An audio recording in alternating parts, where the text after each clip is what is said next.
beliau pun mengimla, membacakan, dan warat menulis apa-apa yang dibacakan kepada beliau.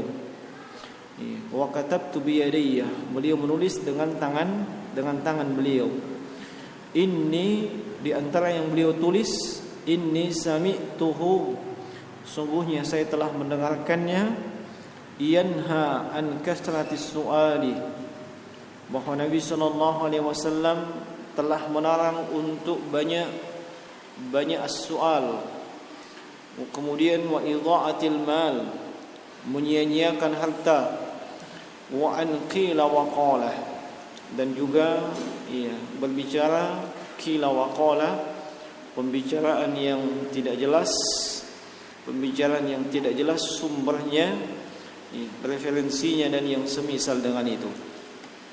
Hadits ini jemaah sekalian diriwayatkan oleh Imam Al-Bukhari dan juga Imam Muslim, sehingga menunjukkan bahwa hadits yang bersama kita ini di hadits yang ke-16 adalah hadits yang sahih insyaallah taala. Naam. Hadits ini datang dari jalan Muhammad ibn Salam. Muhammad ibn Salam seorang yang thiqah dan saduq, seorang yang terpercaya dan juga dipercaya. Kemudian beliau mengatakan akhbarana Jarir ibnu Abdul Hamid.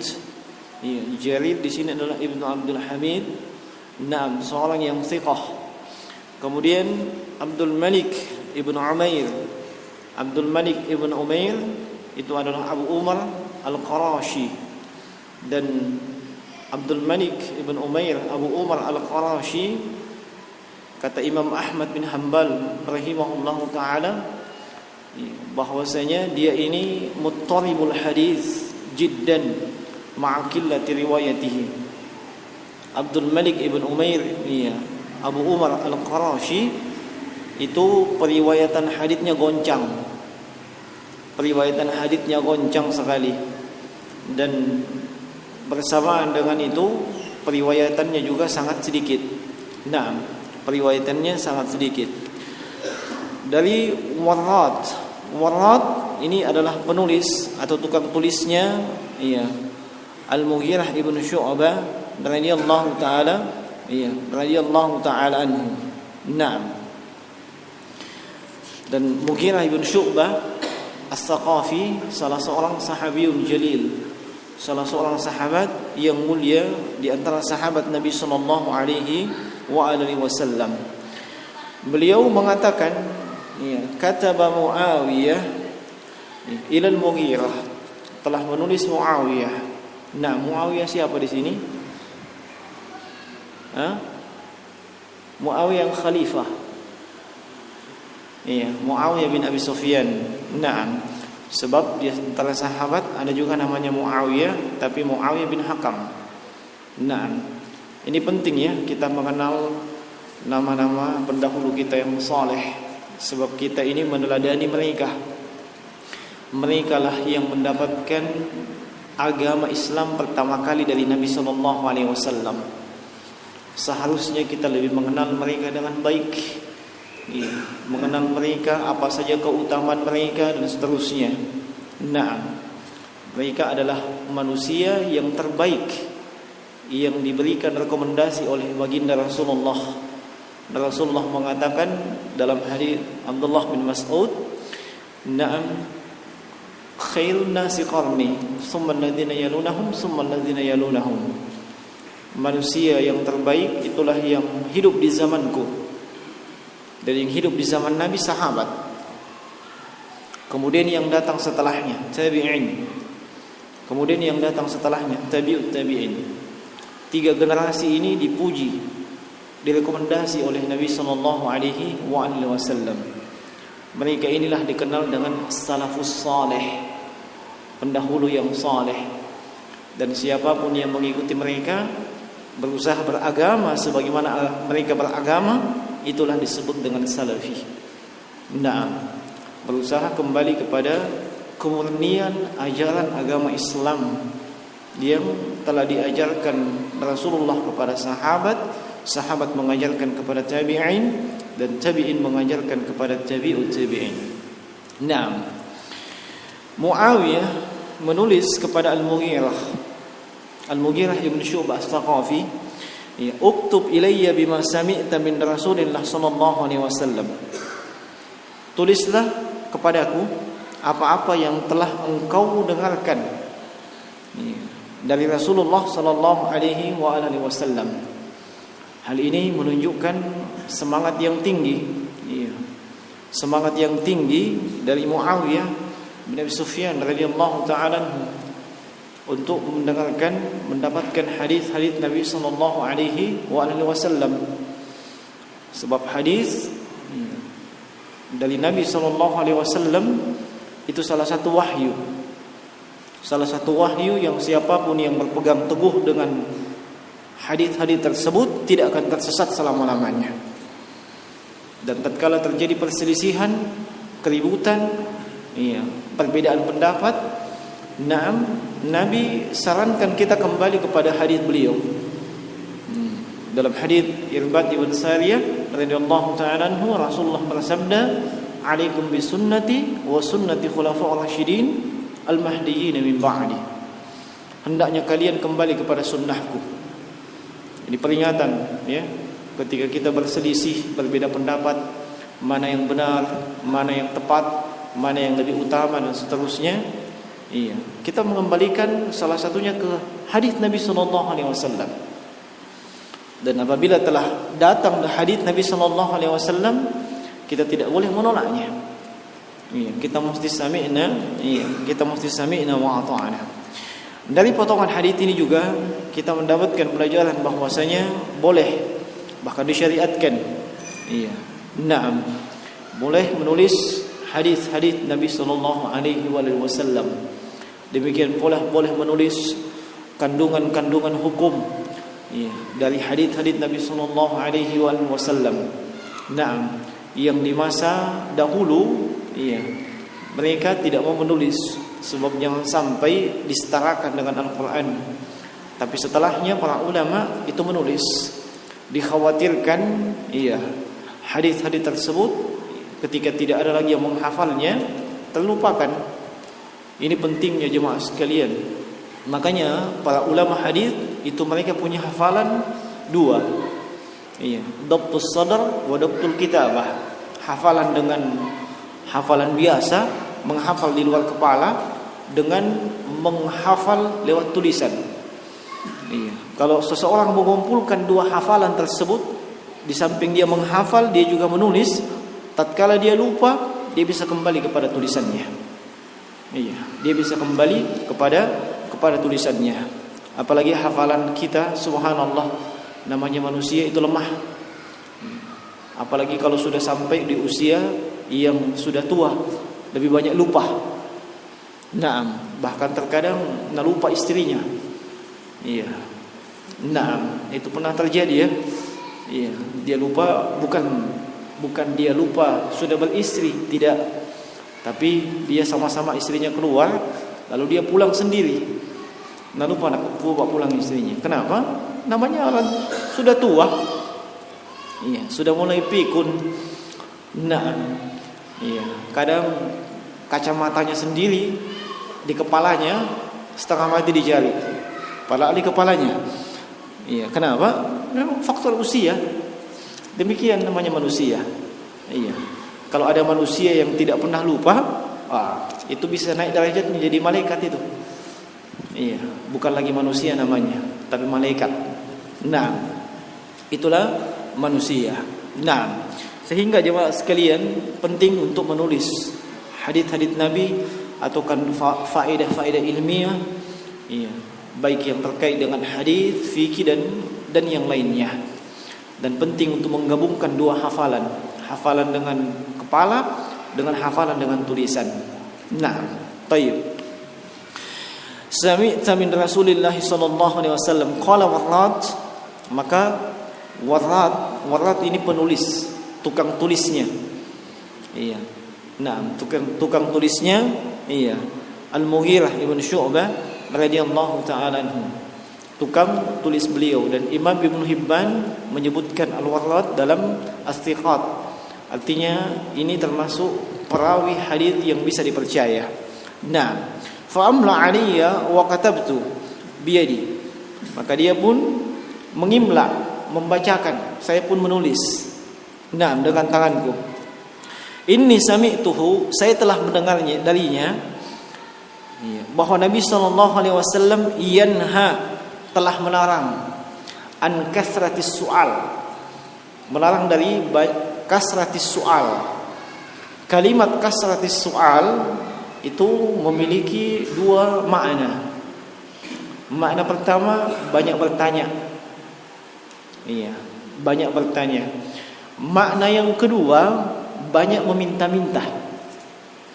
Iya, kasratus su'al. Sebab as-su'al kadang maknanya pertanyaan.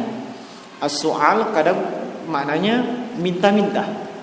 Nah, dan ini kemungkinannya kedua-duanya masuk. Nah, kasratus su'al. Kasratus su'al mudhaf wa mudhafun ilaih. Kaidahnya kalau dalam ilmu usul, sebuah kalimat yang mudhafun ilaih itu maknanya umum. Iya, maknanya umum sehingga masuk di dalamnya banyak bertanya dan banyak meminta-minta. Nah, Nabi melarang banyak bertanya dan banyak meminta-minta. Nah, terkait dengan pertanyaan, ada bertanya yang memang tercela. Bertanya yang memang tercela, yaitu bertanya dengan maksud dan tujuan untuk menyulitkan si penanya, membuat dia sulit, susah dan seterusnya. Nah, dan ini diisyaratkan oleh Syekh Muhammad ibn Shalih Al-Utsaimin rahimahullahu taala. Sehingga kadang ada orang bertanya, memang mau dia bikin susah itu orang. Niatnya supaya pusing dia menjawab. Nah, supaya pusing dia menjawab. Dan juga ada pertanyaan yang tidak dibolehkan, tujuannya untuk menguji sejauh mana kemampuannya ini manusia. Sehingga ujung-ujungnya orang yang ditanya tersebut bisa direndahkan dan dilecehkan. Ini juga tidak benar.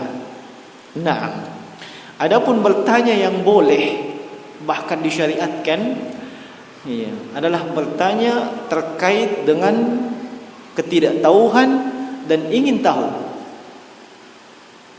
Memang tidak tahu dan dia mau tahu dalam rangka menuntut ilmu, dalam rangka berdiskusi. Ini malah terpuji, bahkan diperintahkan dalam Al-Quran. Allah Subhanahu wa taala berfirman, "Fas'alu ahla dzikri in kuntum la ta'lamun." Dan bertanyalah kalian kepada orang berilmu tatkala kalian tidak tahu. Ini kalau memang ingin menghilangkan kejahilan, ingin mengangkat kebodohan dalam diri, ingin berdiskusi, melihat sisi-sisi ilmiah. Ini bukan hanya dibolehkan, tapi malah disyariatkan. Nah, malah disyariatkan, dan terkadang dalam keadaan tertentu itu hukumnya wajib. Dalam keadaan tertentu itu hukumnya wajib. Kemudian jemaah sekalian, terkait dengan banyak bertanya, seseorang bertanya, itu bertanya tentang ilmu.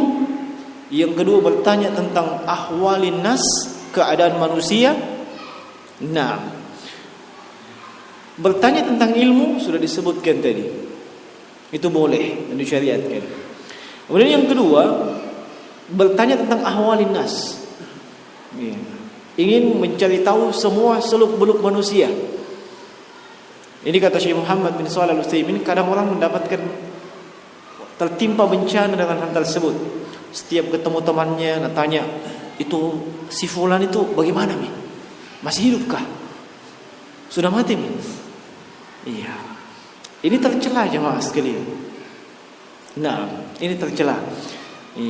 Selalu mau tahu keadaan orang lain yang niat dan tujuannya itu bukan kebaikan.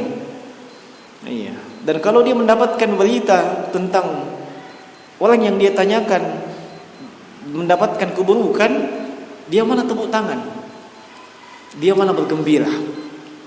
Iya. Ini tercela yang seperti ini. Bahkan ini membuang-buang waktu, iya, terjatuh ke dalam dosa, terjatuh ke dalam hal-hal yang tidak bermanfaat. Iya. Tadi antara penuntut ilmu ada yang seperti itu. Iya. Sama-sama duduk, iya, tanya lagi bagaimana si fulan, Ustaz fulan bagaimana, begini. Terus itu yang dibahas. Tidak menghafal Al-Quran, tidak menghafal hadis, tidak belajar bahasa Arab, tidak ikut ta'lim dan seterusnya. Akhirnya dalam urusan jar wa ta'dil, urusan kritik mengkritik, iya, caci mencaci, dia ustadznya. Iya, dialah kiainya. Kalau urusan mencela, itu dia itu orangnya. Iya, tapi kalau ditanya masalah ayat hadis, enggak tahu itu. Iya, tapi kalau ditanya bagaimana si fulan itu, dia itu sesat dan menyesatkan, ahlul bid'ah dan seterusnya begini. Iya, itu tidak tahu memang.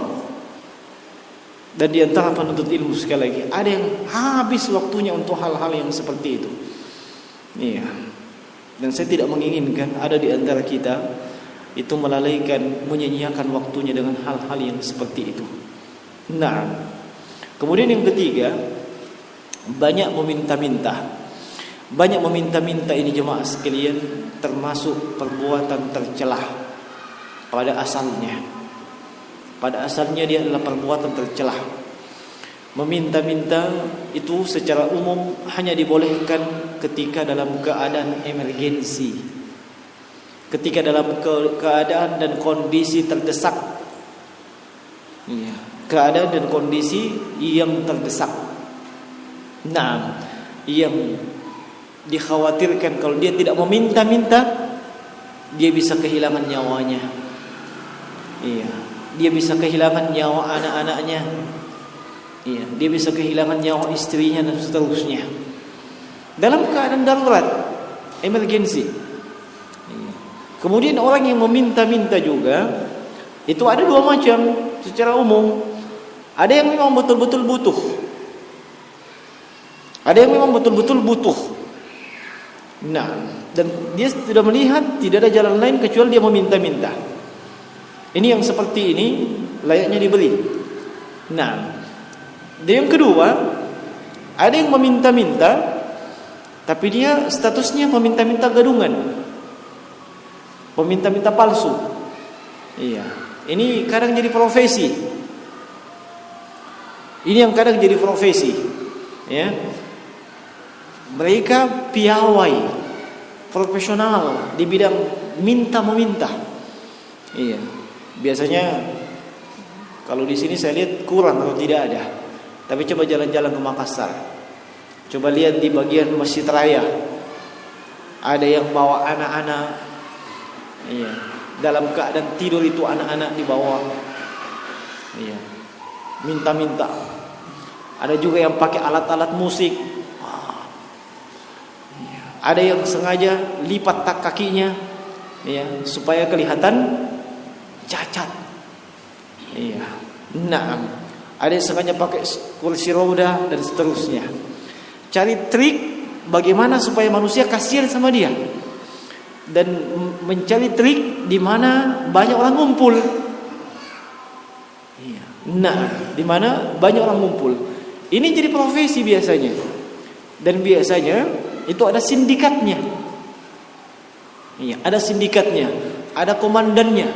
Dia mesti nyetol dan seterusnya. Iya. Ada juga yang lebih profesional, ya, bawa map, isinya proposal apa segala macam, iya, atau bawa kotak amal, iya, lengkap dengan apanya, kwitansi apakah namanya, iya. Nah, itu agak profesional sedikit, iya. Kadang ada yang berjas, nah. Pokoknya tujuannya meminta-minta gadungan. Nah, yang seharusnya dia tidak boleh meminta-minta, itu diharamkan. Nah, dan kita yang memiliki kelebihan harta, untuk memberikan kepada mereka yang meminta-minta, hendaknya kita melihat bahwa orang yang butuh itu, ada yang butuh dia meminta-minta, ada yang butuh tapi dia ta'affuf menjaga muru'ah, wibawa, menjaga harga dirinya, menjaga kemuliaannya. Dia tidak minta-minta. Dia tidak minta-minta. Dan orang yang memiliki kelebihan harta, jangan menunggu orang tersebut minta-minta. Sebab di dalam Al-Quran, dalam surah Al-Ma'arij, Allah Subhanahu wa taala menyebutkan, wa fi amwalihim haqqum ma'lum lis-sa'ili wal mahrum. Dan pada harta mereka itu ada hak untuk orang yang miskin. Orang yang miskin, lis-sa'il, yang meminta-minta memang, wal mahrum, yang tidak mau minta-minta. Dia menjaga kehormatannya. Masih iri Nabi Muhammad. Tapi dia butuh sebenarnya. Sebenarnya dia butuh. Hanya dia menjaga kehormatan dirinya, dia tidak minta-minta. Nah, ini sebenarnya yang jauh lebih layak, jauh lebih pantas untuk dibantu. Dan jangan menunggu sampai dia meminta-minta. Kita mesti peka sebagai seorang muslim terhadap saudaranya. Nah, kita mesti peka terhadap saudara kita sama kaum muslimin. Nah, Nabi SAW melarang kita banyak bertanya tentang hal-hal yang tidak bermanfaat, mendatangkan mudarat dan seterusnya, menyulitkan orang yang ditanya. Dan juga Nabi SAW melarang kita untuk meminta-minta tatkala bukan dalam keadaan emergensi, bukan dalam keadaan darurat.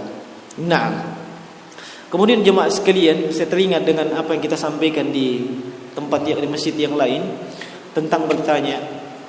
Faedah dari hadits Jibril, hadits yang ke-60 dalam bab al-muraqabah Riyadhus Shalihin. Jibril bertanya, Nabi menjawab. Selesai menjawab Nabi yang bertanya, Jibril mengatakan shadaqtah, benar. Hal itu menunjukkan bahwasanya Jibril sudah tahu.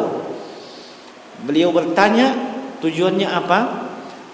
Kata Syekh Abdul Razzaq bin Abdul Muhsin Al-Badr hafizahullah, supaya orang yang ada di sekitarnya itu menjadi tahu. Beliau sengaja bertanya seperti itu. Dan ini salah satu metodologi bagi orang yang belum memiliki kemapanan dari sisi ilmu, belum merasa cukup dari sisi ilmu, dia cukup bertanya saja tentang suatu hal yang dianggap ini penting untuk orang-orang lain. Mungkin dia sudah tahu, tapi dia lihat orang lain masih terjatuh ke dalam kesalahan itu. Makanya dia menanyakan, bukan karena tidak tahu, tapi supaya orang lain juga tahu. Itu malah bagus. Itu malah bagus. Dia mendapatkan pahala ketika orang lain tersebut mengetahui, disebabkan oleh dia. Nah, dan itu tidak termasuk dalam kategori bertanya yang terlarang. Nah, kemudian yang kedua, wa idha'atil mal, menyanyiakan harta benda. Yang dimaksud dengan menyanyiakan harta benda, membelanjakannya di jalan yang tidak ada manfaatnya, baik manfaat duniawi maupun manfaat akhirat. Nah, itu tidak ada manfaatnya. Itu dilarang oleh Nabi. Apalagi kalau memang dibelanjakan untuk sesuatu yang haram, itu jauh lebih diharamkan lagi. Orang yang mengeluarkan hartanya, membelanjakan hartanya, tidak lepas dari beberapa keadaan. Ada yang mengeluarkan hartanya, membelanjakannya untuk kebaikan, dan dia tahu betul itu kebaikan. Ini yang terpuji. Nah, yang kedua, ada yang membelanjakan hartanya, mengeluarkan hartanya pada sesuatu yang dia anggap itu kebaikan, padahal sebenarnya itu bukan kebaikan. Yang seperti ini dimaafkan, kata Syekh Utsaimin. Dimaafkan, tapi dia wajib bertanya, apakah ini benar atau salah. Nah, tidak boleh dia demikian seterusnya. Yang ketiga, ada yang mengeluarkan hartanya pada hal-hal yang dimakruhkan. Iya. Ada yang mengeluarkan hartanya pada hal-hal yang dimakruhkan. Ini juga hukumnya makruh. Dan ada yang mengeluarkan hartanya pada hal-hal yang diharamkan. Ini hukumnya tentunya adalah diharamkan pula. Nah, dan mengeluarkan harta jemaah sekalian, iya, yang paling wajib, yang paling pokok bagi mereka yang memiliki tanggung jawab, hendaknya dia mengeluarkan hartanya mencukupi kebutuhan siapapun yang berada di bawah tanggung jawabnya. Siapapun yang berada di bawah tanggung jawabnya. Jangan kebalik.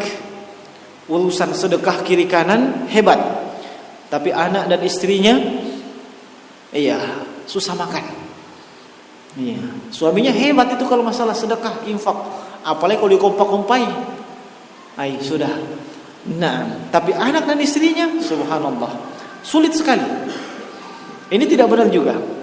Kata Nabi SAW, kafa bil mar'i ithman. Iya, cukuplah seseorang itu dikatakan berdosa, ayyudhi'a liman yaqut. Dia menyanyiakan mereka yang berada di bawah tanggung jawabnya. Nah, prioritaskan yang paling wajib terlebih dahulu. Nah, baru setelah yang wajib terpenuhi, barulah setelah itu beralih kepada yang sunnah. Nah, dan jangan mengeluarkannya di jalan yang tidak ada gunanya, tidak ada manfaatnya. Nah, termasuk yang tidak ada gunanya dan tidak ada manfaatnya, bahkan itu adalah dosa. Iya, itu seperti yang lalu itu, perayaan tahun baru. Iya, jangan ikut-ikutan andil. Iya. Nah, jangan ikut-ikutan andil dalam acara tersebut, apalagi jadi sponsor utama. Subhanallah, jangan. Nah, sebab harta benda ini salah satu yang akan dimintai pertanggungjawabannya di padang mahsyar. Ya, terkait dengan harta benda dimintai pertanggungjawaban, dan ada dua pertanyaan terkait itu. Dua pertanyaan terkait dengan harta benda. Iya, min aina iktasabah wa fima anfaqah. Bagaimana cara dia dapatkan harta bendanya? Dari mana dia dapatkan? Iya. Dan kemana dia belanjakan? Input dan outputnya ditanyakan. Iya, jangan main-main kalau masalah harta. Dan memang manusia tabiatnya tidak akan pernah itu, iya, tidak ada ceritanya manusia tidak suka harta. Tidak ada itu. Sepanjang dia masih manusia, pasti cinta sama harta. Makanya dalam bahasa Arab, harta benda disebut dengan al-mal. Iya, al-mal. Mal itu iya, dikembalikan ke bahasa mala yamilu. Iya, kata Syekh Dr. Muhammad Said Ruslan hafizahullah taala, iya, summiya bil mal li'anna an-nufus wal qalba yamilu ilaih. Harta benda disebut dengan al-mal sebab jiwa dan hati manusia yamilu ilaih, condong kepada itu. Makanya disebut dengan al-mal. Dan tabiat manusia memang demikian. Nah, sehingga hati-hati jemaah sekalian, jangan sampai kita menyia-nyiakan harta benda. Kemudian yang ketiga, wa an qila wa qala. Qila wa qala, katanya dan katanya. Memberitakan hadis, memberitakan sebuah pemberitaan, sebuah kabar yang belum jelas, belum pasti benar. Asal dapat cerita langsung sampaikan. Nih ya, dapat berita langsung sebarkan. Iya. Ini dilarang oleh Nabi sallallahu alaihi wasallam. Iya. Dan ada sebuah hadis khusus terkait dengan masalah itu. Iya.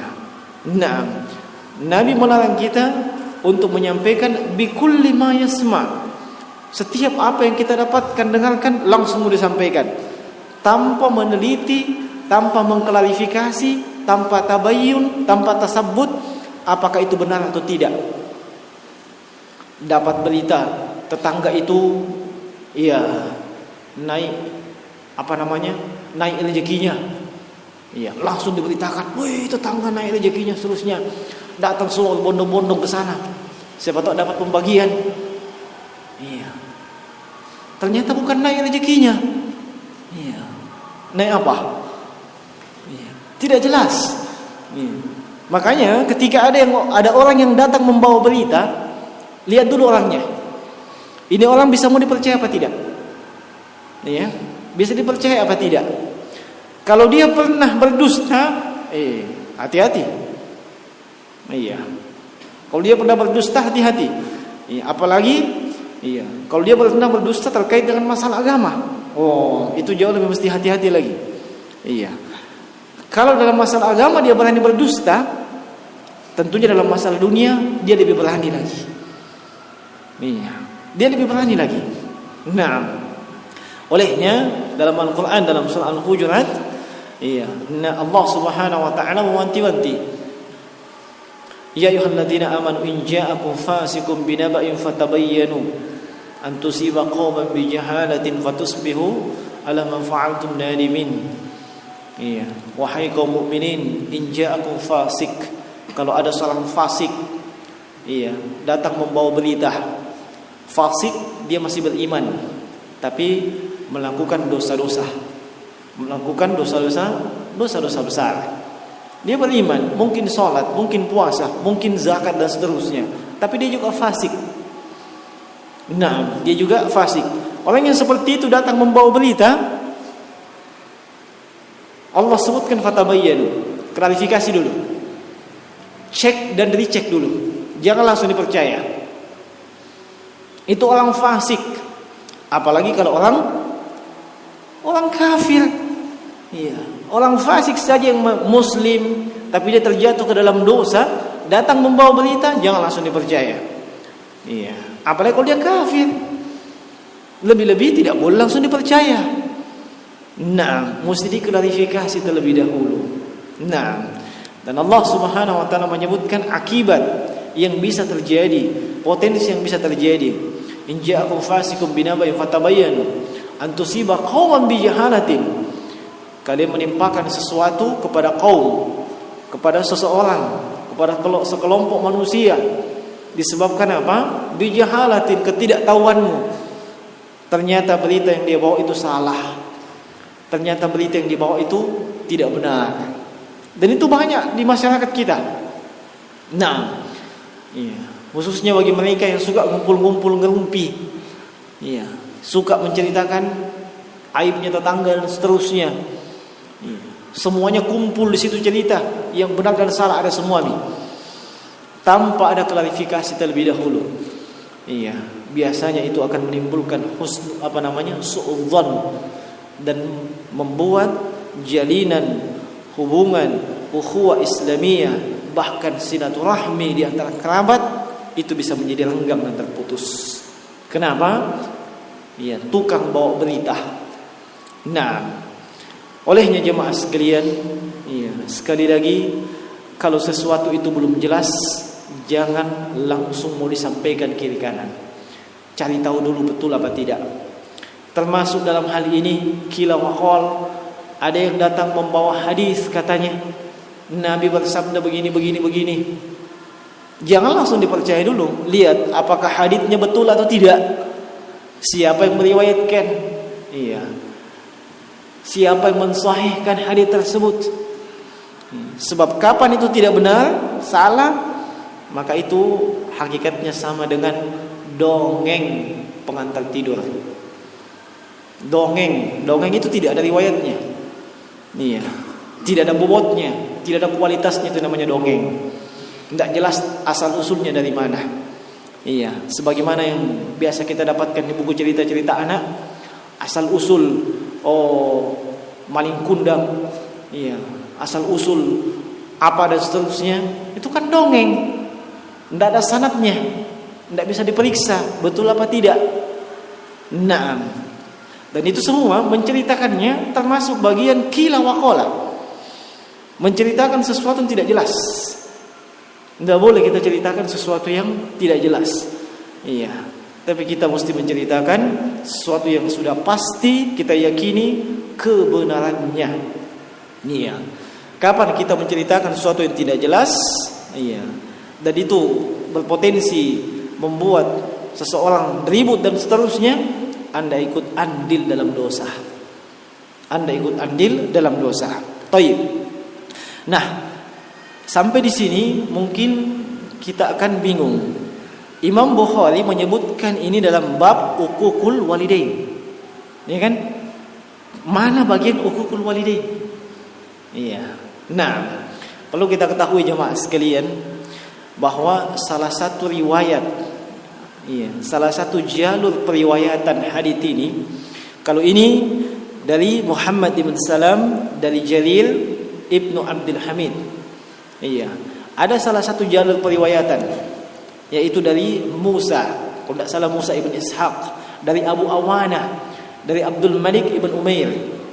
Nah, dari jalur periwayatan itu menyebutkan juga sebagaimana yang disebutkan di sini, tapi dengan tambahan wa kana yanha an uquqil ummahat wa wa'dil banat wa man'in wahati. Iya, dalam jalur periwayatan tersebut ada tambahan lafaz wa kana yanha, dan adalah Nabi melarang apa? Uququl ummahat, durhaka kepada ibu, wa wa'dil banat, mengubur anak perempuan hidup-hidup.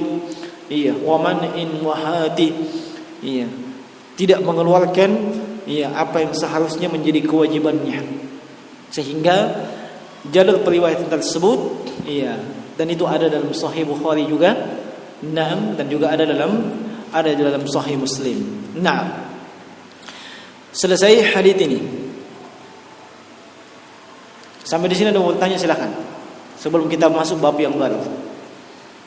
Saya kasih kesempatan bertanya sebab di beberapa majelis taklim selalu ada yang komplain, kenapa tidak ada tanya jawab, kenapa tidak ada diskusi dan seterusnya. Silahkan. Iya, fadhal.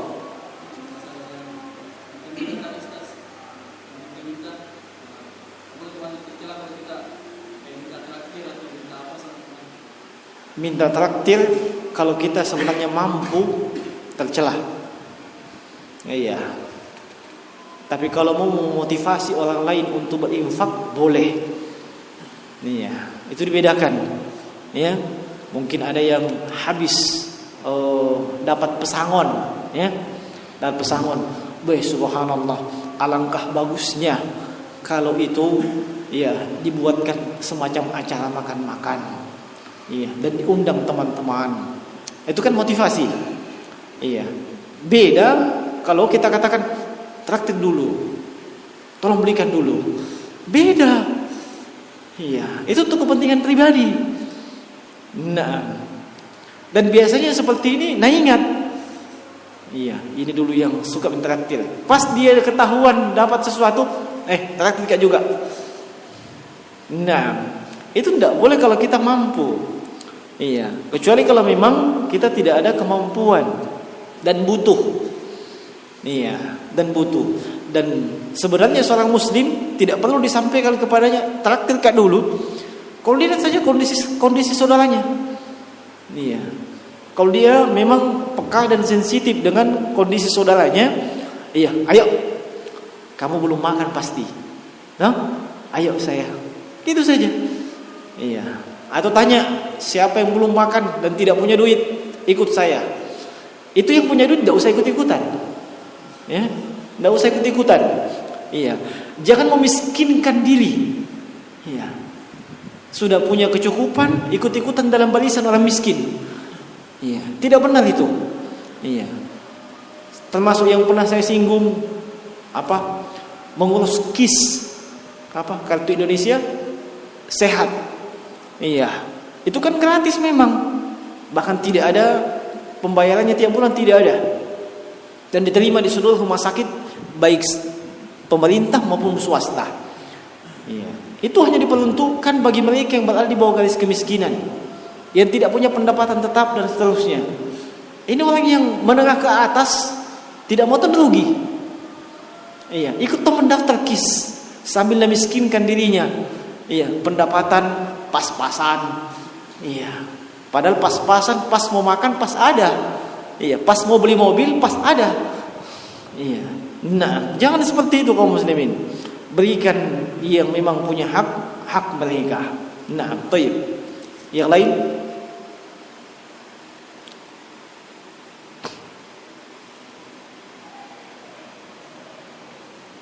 Jam berapa masuk Isya? Sudah masuk Isya ya? Baik. Saya kira cukup.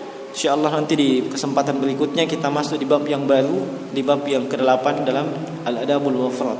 Ini yang bisa kita sampaikan, yang benar datang dari sisi Allah Subhanahu wa taala, yang keliru itu dari kami. Semoga Allah Subhanahu wa taala memberikan kepada kita ilmu yang bermanfaat, yang dengannya dibangun amalan-amalan soleh kita.